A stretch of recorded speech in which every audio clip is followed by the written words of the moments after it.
beautiful people, welcome back to my channel. Today we are going to talk about being mentally strong. So this is a concept that is definitely easier said than done. Okay, it is I, the poor doctor, and we're going to dive in here.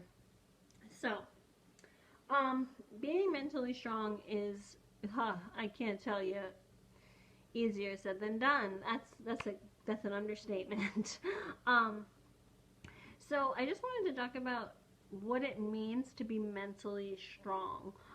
Because as a student, being mentally strong, first thing I think of is studying, doing homework.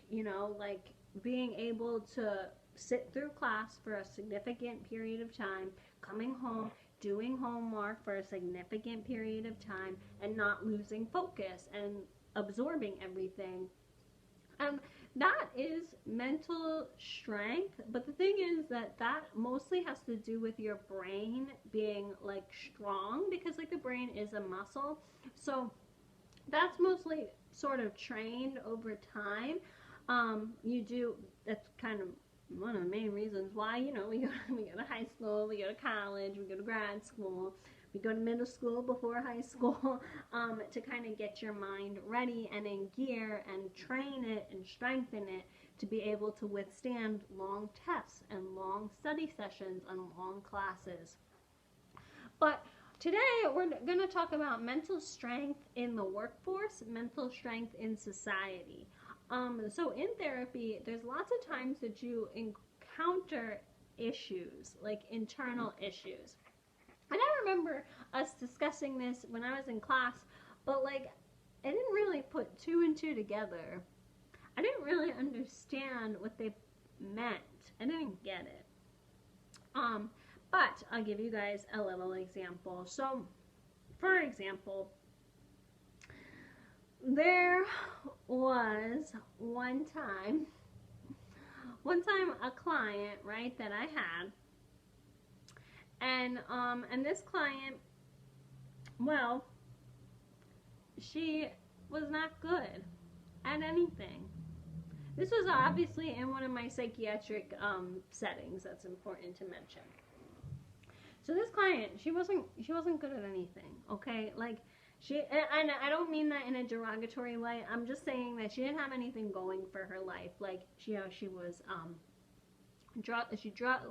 did drugs, abused drugs, romance relationships, the whole 9 yards, kids out the wazoo, and that was the one thing that she had. She had so many kids, and by so many I meant like 3, but like the point of the matter is that this woman couldn't even take care of herself. And I think she ended up, I think one of her issues was that she did have like a cognitive impairment, and I don't know if it was like acquired or if it was because of abuse, but the point of the matter is that she wasn't very cognitively aware, and she wasn't safe to be around because she did have behavioral episodes. But the point of the matter is that this girl was like in and out of rehab and in and out of our psychiatric hospital. I don't even think she was an inpatient. I think she ended up, because we had like inpatients and then we had like apartments that were kind of overseen by the community, and then we had like patients who were off campus but still sort of in like campus housing. But so I think she was like on campus housing, but she wasn't technically an inpatient. And again, usually they do stuff like that for insurance reasons. So anyway, but she wasn't good at anything, but for some reason this woman always had a boyfriend. She always had a man, and she always would get pregnant. Like, I don't know what was wrong with this person. And I mean, the medical staff had to end up stepping in and like, taking control of her medicine and whatever. I was a practicum student at the time, so I didn't get to go in on the meeting, so I actually don't know what ended up happening in that department. But as a student as a music therapist, now a lot of people get engaged in college. A lot of people have babies in college. Like, a lot of people, some people are, I know a lot of people are like, oh, well, those people are older. Because, yeah, like, you don't, you can be 23 and a sophomore in college. But even a 19-year-old could be, sophomore in college and be married, have a baby. That's like not uncommon. And that was kind of happening. That wasn't necessarily happening in my music therapy class, but it was happening on campus. Like, that's kind of how college is. And then I'm over here like, I'm not ready. Like, I want a kid, I want to get married, but like, I'm not ready for that step yet. And I got a lot of like crap, because like I wasn't I'm not easy. So like sometimes I would be considered, like some people considered me a prude. Oh, like don't, you know, like Megan's difficult to work with. Megan's difficult to date. I am very difficult to date, but like at the time I didn't know that. So so I felt like, oh, why can't, like, how come this girl keeps getting into relationships and like she has a cognitive impairment and all these guys are telling me that like I'm difficult, like what, or like how come this girl can like pop out babies like it's nobody's business, and then like if I ever tried to get pregnant it would probably be a whole ordeal. Like, so it kind of affected me a little personally, and part of me felt like sort of some of my personal feelings got in the way of like this particular client. She also sort of reminded me of somebody else I knew who I didn't like, so that didn't really help this whole thing.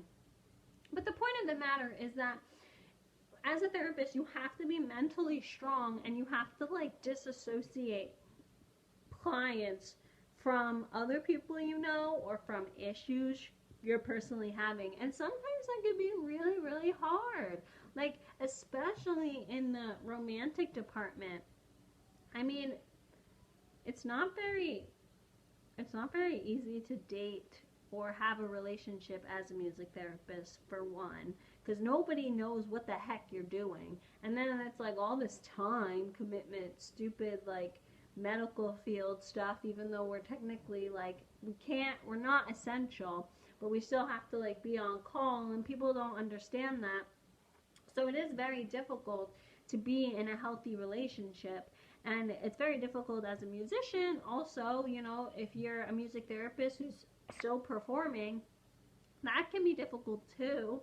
So sometimes relationship issues, I feel like, do, I guess, come out into sessions more frequently than other issues, but parenting issues definitely come out in sessions, like especially if you're a music therapist and a parent and you're working with a younger population, that's definitely like an issue. So personal feelings come up in sessions, so it's really important to be mentally strong and understand why you're getting upset. What about this person makes you upset? What about this client makes the session difficult? Like, and again, it's not going to be a black and white answer. Sometimes you have to like take a second, be by yourself, and reflect. And I'm going to be straight up, like, I hated when I had to do those reflection journals because I don't really like writing. But now with our phones, you can like, whatever you're feeling, you don't actually have to type it out or write it. You can actually speak it into your phone, and it will write everything down for you. And then, you can process your feelings that way too. You don't have to just write a paper. So that's like a really good way to kind of take a second and sort of process what you're going through. I had to do this one time. I mean, it happened with this client was sort of the start of, oh, I have to start doing this.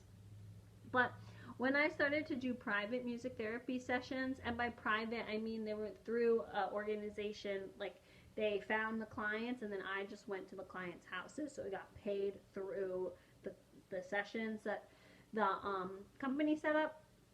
But when I did that, I that's when I started to practice this whole like speaking out your feelings. I don't personally like to write, but you could write it out or whatever you wanted to do. So when I did these music therapy sessions, a lot of these people like were living in these big houses, and they were like rich, and they had all this money. And a lot of times the kid didn't necessarily need music therapy, they just needed adapted music lessons. But the point of the matter is that it sort of annoyed me a little bit. And I never understood why it annoyed me. Well, it took a second. It took a lot of time and a couple of days, and I had to process everything. But I found out that the reason why it annoyed me was because I had to drive to these people's houses, and I couldn't even afford food, and these people like had food on food on food, and everything in between. And for some reason it just bothered me emotionally. But I figured out what it was, right? That's the whole idea here, is I figured out why it bothered me. And like, okay, well, how do I make it not bother me? Well, I strive to live their life. I strive to like live in a nice house in a safe community. I strive to be able to afford food and not live paycheck to paycheck. And I'm almost there. I am almost there. I'm definitely in the nice house part. The food part is still slacking, but I'm getting there. And that's like kind of the point, is you sort of have to process these feelings a little bit differently in order to be the best music therapist you possibly can be. Another thing about mental strength is in the workplace. Oh my gosh. So you guys, you can't really see me like standing up or anything, but I'm really little, like really little. I mean, I think I'm little. I'll see someone and I'll be like, oh, they're really little. But like, no, I'm really little. And a lot of times people like do walk all over me in the workplace. And being a music therapist doesn't necessarily help, because we kind of have to advocate for ourselves anyway. And if I'm not getting like respected because I'm little, like, then the advocacy is even harder. So it's a lot. But there was this one time I was working, and my supervisor, she was literally, I can't even, like, she got under my skin so much, and I think she did it on purpose, but she used to manipulate, and she used to lie, and she used to talk down to me. And I handled it up to a certain point until I told her straight up, and I, again, I wouldn't suggest this, but I was like in the office pretending to be on the phone, and I was just like, you're manipulating me. And then like, she's like, excuse me? And I was like, you're an abuser. And I just like continued to be on the phone, like, and because I didn't want to discuss it any further, because I knew she would turn the story around and she would like blame it on me, and that's exactly what she did, right? She was like, oh, how dare you call me that? How dare you say that to me? Like, I've been nothing but nice to you. Like, that's so rude of you. And you're the one, you should be apologizing to me, and like all that stuff. Like, they always turn it around, and it's like, wow, you can't do anything wrong, And I just had to sit there, and I just had to take it, and ear in one ear out the other, blah blah blah blah blah blah. I don't really care what you have to say. I'm not actually listening to you, because you can never be wrong. And it got really bad. Like, I ended up what ended up happening that day, the rest of the day? I think I ended up ending the conversation with, keep telling yourself that. Oh, like, something like that. Like, oh, wow, you're never gonna grow. That's so sad. I'm so sorry. Like, I can't believe, like, who's your mother? I can't believe she raised such a jerk. Like, keep telling yourself that that I'm the bad person, because I know I'm not. Like, and then I think I ended up, like, I ended up saying that I got an emergency phone call and then I left and I never went back. And I do not suggest that you do that. But the point of the matter is that there are such mean people out there and they try to walk all over you. And the fact that you're a music therapist, they're definitely going to walk all over you because they don't know what music therapy means. They don't know that you went through all this grit to get there. So in order to be mentally strong, you need to stick up for your guns. And like, yeah, there aren't that many jobs out there, and yeah, like there aren't that many music therapy jobs out there, but like you gotta know when to walk away. Like you are a valuable person. You know, everybody in this world is valuable, and you do not deserve to get talked down to by a stupid supervisor who thinks they're a big shot. I mean, this girl who was talking down to me, she was an idiot. Deep down inside, she was really dumb. And I mean, she was the supervisor, so she thought she was so important, but she really wasn't that smart. And I think our tension was because I knew she wasn't that smart, and I made it known that, like, oh yeah, I was one of those, I can be sometimes one of those workers who are like, yeah, sure, whatever you say, like in the meeting, and then I walk out of there being like, oh, this jerk, like, she has no idea what she's talking about, like, oh, I'm not listening to her, like, you know, so, I mean, I do not suggest that you do that either, but, you know, you do have to know your place, and you do have to know when you're getting put down, and I don't recommend saying it straight up when it's happening, but you do have to know when to put your foot down. Like in that situation, I used to have to call 50 people, like 50 no-show clients a day, and that was stupid. Like, how am I supposed to get my other work done if, how am I supposed to do notes and, you know, check on appointments and confirm appointments and actually run music therapy sessions and plan music therapy sessions well, and call 50 clients, like, so some of these tasks are just stupid. So you need to know, like, what task is stupid, what task needs prioritizing. You can communicate it to your supervisor. I communicated it to my first supervisor, and I wasn't taken seriously. And then the next supervisor, I just told you, I called her an abuser. But that was besides the point. I'm sure you all can, like, think about ways to incorporate it and suggest it and say it. But the point of the matter is that you do need to make yourself mentally strong, and you need to make yourself known, and you need to know your self-worth, and you need to know when you're being abused. And that's, like, the most important part. So, mental strength. Most important way to deal with both of these issues, mental strength in sessions and mental strength in the workforce, is to actually break down, like, what's going on and how you're feeling and why you're feeling that way. Is it a certain person that makes you feel that way, or is it the work itself? Is it a certain client? And yeah, you want to write it down, or you want to talk into your phone, or you want to type it out. But you need to figure it out, and you want to take your time figuring it out too. Like, don't rush to an answer. You want to really take your time, soak it in, you know, take it all in and figure out how to make it better.